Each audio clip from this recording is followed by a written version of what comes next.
Something really beautiful I wanted to share with you guys. I think of my personal YouTube as a personal experience, but a personal experience that you guys can collectively enjoy, because I am not here on my throne telling you how to live your life. I'm merely just trying to be a best example for how you can do that and what exactly it looks like. What does the growth process look like? Is it something we're disconnected from? Do you need to go across the stars or across the universe or over the ocean in order to find this? And it's like, well, really, it's something that resides in your heart. Very beautiful if you think about it. I watched a Simpsons episode the other day that probably put me on the floor to the point of death. And there's a few things about the episode that absolutely did that. Well, one, first off, I just feel that I've been more lighthearted in general. Although there's a lot of things to be heavy about, I don't diminish that.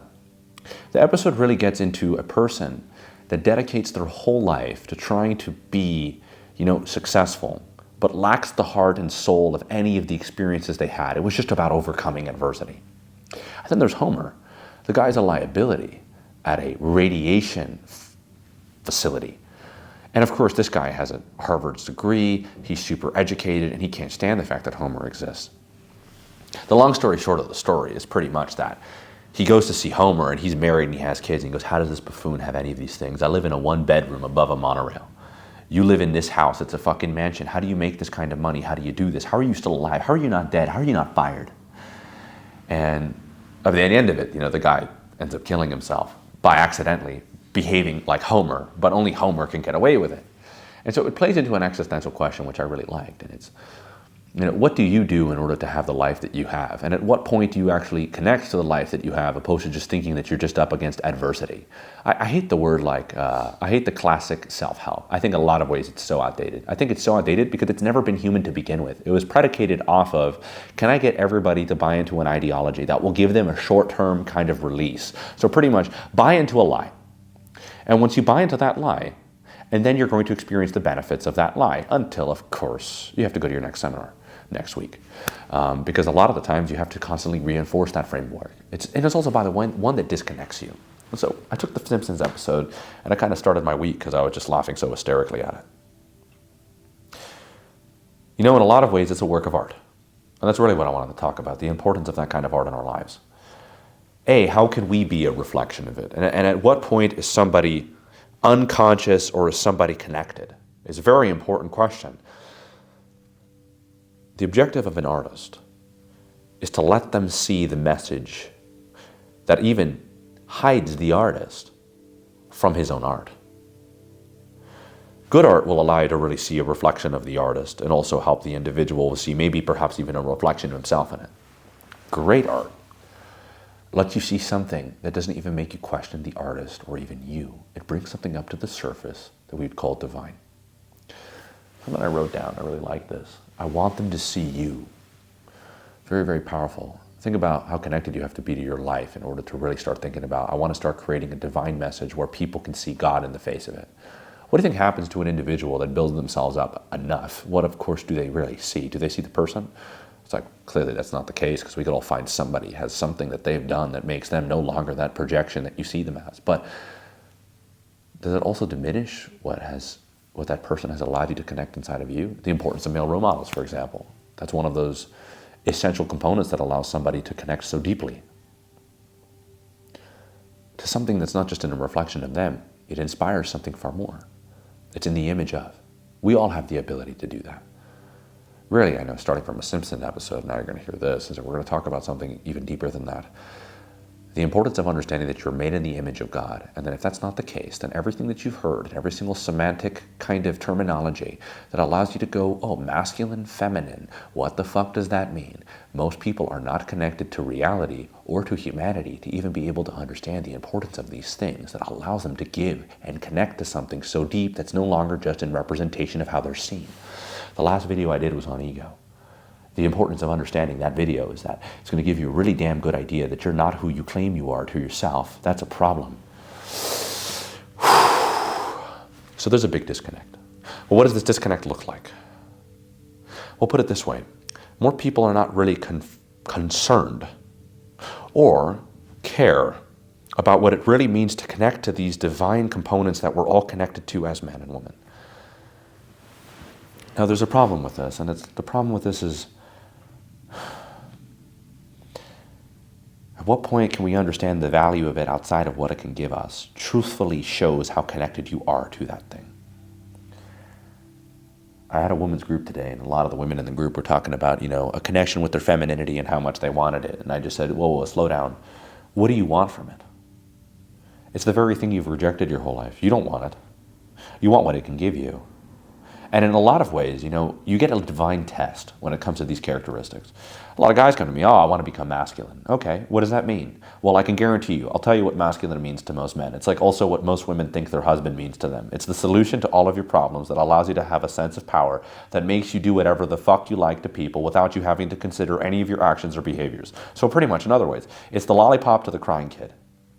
It's not reality. We have a lot of attachments to terminologies, but the terminologies themselves, like, what do they really mean? What are they really speaking to?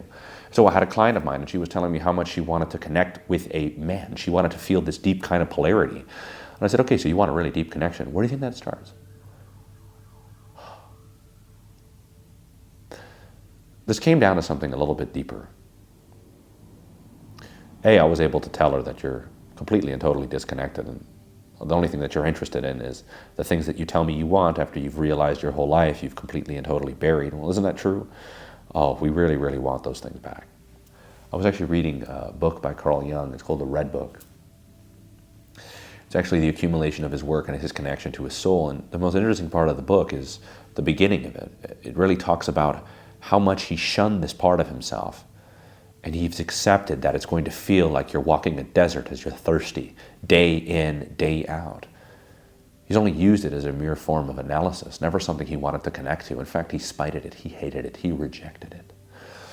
And so we want to connect with these things, but what exactly do these things really mean? They're not just so much the accumulation of behavior. And this is even deeper than that. You don't think that this just exists between men and women? It exists within our religious philosophies. It exists within our educational system.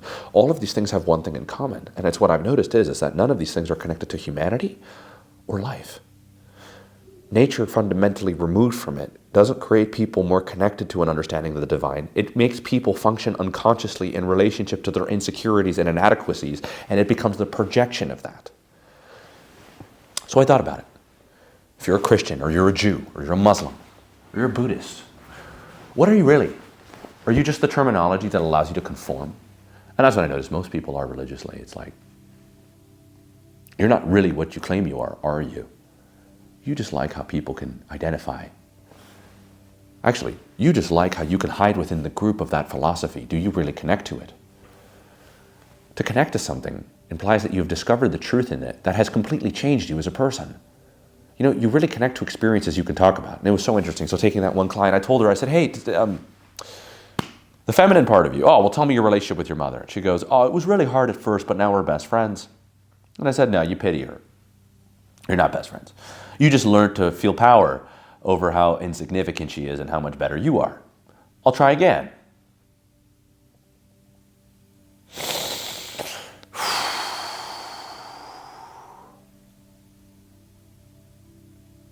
She goes, I see my mother is strong now. I said, really? She then goes, yeah. I said, well, tell me, how strong is she? She had this much to say. So I realized that there is something very beautiful about people who are connected, so they can talk about it. They understand the value of it outside of what it can give them. The very state of being of what that is far more than just the aping of it or the mimicking of it. It's not enough. There's an importance to what you call the fake it till you make it, but you have to understand what that really means. It means connect to what was initially true through the behavior that you were afraid to express that was there all along, that helped you connect to a state of being. It was something I thought about today. I don't think you guys know this, but I used to be in fitness, and I had this one friend who was in personal development. He was 18 years old, really gifted, really intelligent. And he said, hey, I want you to speak. You're another person that's like me. Share your whole fitness thing, but you have so many other things to give. I walked up on stage for 5 minutes. I had a little quick presentation. I walked back off. And it was funny because everybody told me, they're like, dude, you had such a presence there. Why'd you stop? Well, I say what I had to say. And of course, I had a list of excuses as to why I didn't. When there is a connection to something, there has to be a deeper understanding that unifies you in relationship to that outside of what it can give you. Why is a good question to ask? Why would you want to connect to these things? And even myself, I'm playing into it just because I realized that a state of being is far different than a state of mimicking. To be like something means that you're connected to the channel of truth that created that to begin with. You know, you could spend your whole day trying to model A, B, or C, but at the end of the day, if it's not connected to you, and if you're not connected to it, then you're nothing more than an ape who's looking at that very thing, trying to mimic it, as you're completely and totally disconnected from it, and of course you're doing everything that's in the opposition of it. I spoke about this, and I said that a woman that's really disconnected from her femininity uses it as a weapon. It's like actually who she is distant from what she puts out. Now that's terrifying if you really think about it, because she's just aware of how people are pulled to this. Does she really care about it? Well, not really. Well, if she can use this to get these things, then she, who's behind it, can experience it. Well, men in a lot of ways do that, is they kind of go, oh, well, here's a nice front, a socially acceptable front. I'll provide you security. I'll give you those things. But really what's functioning behind it is something so dark and demonic that it might make you question whether or not you can be loved. That's typically when you're doing something right. So what is it really to connect to something? And I realize that there has to be fundamentally something that brings us all together. A connection to life requires you to open up to the feelings and experiences that life induces on you, no matter how terrible. Now that just shines a light on how courageous you need to be. To experience your life? To feel everything that surrounds it? Well, I mean, hey, that would change you completely. You're not like a running from it either. It's a complete and total state of surrender. A desire for truth is the beginning of all connection. It's not a question of ideology, it's a question of truth. Understanding the value of truth is much more than continuing your life in its day-to-day. The Wizard of Oz really does speak to this. And it's that you have to be able to discover the truth of it, or else a false god is ruling your life, and it's nothing but an old man on a bicycle seat. And it's like, okay, those are what you call big wake-up calls to your life. And then for the rest of it, you're really starting to discover what you've always wanted was the truth. Now, when you say the truth, really, what is the source of all connection? It's an investigation of that in each other. To know someone. And of course, what is love, if not a discovery of truth? It's the very foundation for it. There's this film I watched called Zardoz, a very interesting 1974 film with Sean Connery. Perfect casting. You know, the movie actually was not recommended by people because it was so challenging. Intellectually, it was challenging. I mean, it was probably one of the deepest films I've ever watched, and I've watched a lot of deep films, and you're probably going to go, oh, I'm going to go watch it. You're probably not going to see what I saw, but it would be awesome if you did, because I'd love to see what you think about it. Probably one of the most profound films that I've ever watched. The film is really genuinely talking about what does it take to really connect to what you are. Well, first you'd have to be able to understand what kind of rules have you been functioning under that have been disconnecting you from what you are. There's a bigger message for every man and every woman, and it's that there is a divine force in the world that you are directly connected to. So something I really didn't like about most of the religious world, and actually how I was raised, is that it separated you from life and wanted you to become obsessed with an ideology that eventually starts to distort the way that you even read the biblical text, which is problematic. And it's like, well, the things that speak to us are always in reminiscence of life. Well, life is truthfully a divine experience that we physically experience. Now, everybody can have a whole list of their philosophies about whether or not that's true. I really wanted to kind of get more into what does it take to really connect? And to what depth do you need to go in order to really understand that if people are disconnected from the fundamental truth that surrounds a masculine man and a feminine woman, then there's nothing but the mimicking of these things. But to truly connect to them means that you will not betray them. You'll embody them. And when you embody them, you're now experiencing the story of your life. This is not so much about, hey, there's an ideology for you to get this thing to get that. And it's like, no, like, if you were to connect to this thing, then you would be who you are. And if you were to be who you are, then you would connect to this thing. It goes directly with each other. Well, the film talks about something that's really interesting, and it talks about the human nature that's fundamentally there. Of course, it's a story of a dystopian world where, you know, there are people who have learned to evolve outside of their humanity. And all dystopian worlds have one thing in common, is where people think they could run away from their insecurities and their humanity, and that there's some sort of evolution that's purely based on a conscious, or I guess you could say, a intellectual level. But of course, that's also fraudulent, because that's not true. That's not actually how you progress humanity. That's actually how you eliminate it. And of course, that's what happens, is that they've evolved so much to the point they no longer need sex, that there's no difference in sex at all. And of course, Sean Connery's character is supposed to be somebody who was conditioned by a false god that was controlling people, and he was supposed to be one of the enforcers. And what was he told? A fundamental lie that disconnects men from their nature, which is, you're here to conquer and destroy. And it's interesting that it's directed towards men because that's fundamentally a lie, and the only time there would be a lie is if it was from a false god. But something was so interesting about the conversation that surrounded the film was actually one of sex. That's also another one. It's that, in sex, there's the divine, and then there's the divine in sex, and those things are connected.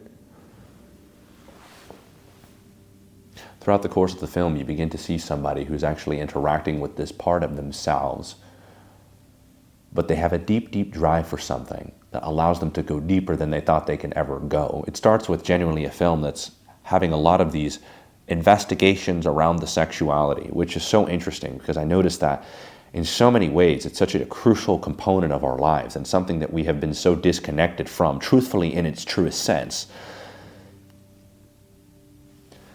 that you start the conversation from there and you see by the end of the film, he becomes a transcendent individual who eventually liberates the broken world, tears down the false gods, and allows people to exist in reality with their humanity, being the very source of strength that even the Eternals in the film sought to seek. And we've seen it in so many films, even Blade Runner. It's like, well, what's the one thing that everybody wants? And it seems to be the one thing that we have ran so far away from, that we've become so disconnected from the value of. And it's like, truth be told, it's our humanity. And it's like, what is our humanity composed of? And it's like, sometimes it happens in conversations. It's imperfect, it's faulted, it's flawed. But the most beautiful part is it allows you to tell a story that only you can tell. The importance of that story is that it's much bigger than just you. It allows you to connect to something so much larger than that. When there's this kind of connection in a world where majority of people's screen time is over 13 hours, what happens is you start to create a shift and you start to get people to start thinking. That's rare. And that's a good look. It's not just modern dating advice where you can go ahead and find a few practical things to do. I think this is the beginning of thinking to be an individual who can actually contribute that to others. Because truth be told, the answer has always been blowing in the wind. You've just been looking away from it. You keep trying to climb your peaks until you have nothing left to give. There's a deep dive. And in that deep dive, there's a discovery of yourself and the truthful connection that you have separated yourself so much from because of the story that you've told yourself about you. And this is what I said in the previous video, which will make a whole lot more sense off this one. That's stopping you from being able to connect the fundamental truths about who you are to then start realizing what your life is really about. Don't you want to experience it? Because it's calling you. All you have to do is call back. What's going on, everybody? I have an absolutely huge announcement. I am launching my new school. Now, this isn't just another cool way to watch more exclusive videos. If you like this one, it's a way to really start integrating all of this material because it's been my life's work over the last 3 years. Now, the beautiful part of it is that it's constantly uploading every week, meaning that if you like the beginning stuff, that's great, but you can also grow with me. I don't just believe that the work that I do is just to help you guys. I believe that it helps me in ways access inner beauty that I've never seen and discovered before, and I want you guys to be a part of this process collectively with me. I believe that the transformational process and the growing process is one that is for those who are willing to connect with their humanity, and that's exactly what we're going to do here. The best part is it's not just the videos. It's going to be me and you in the community integrating every one of those videos and some of the parts in your life that you believe that you're having struggles with. If this is you, you will see the link in the description, and I can't wait to see you join the revolution.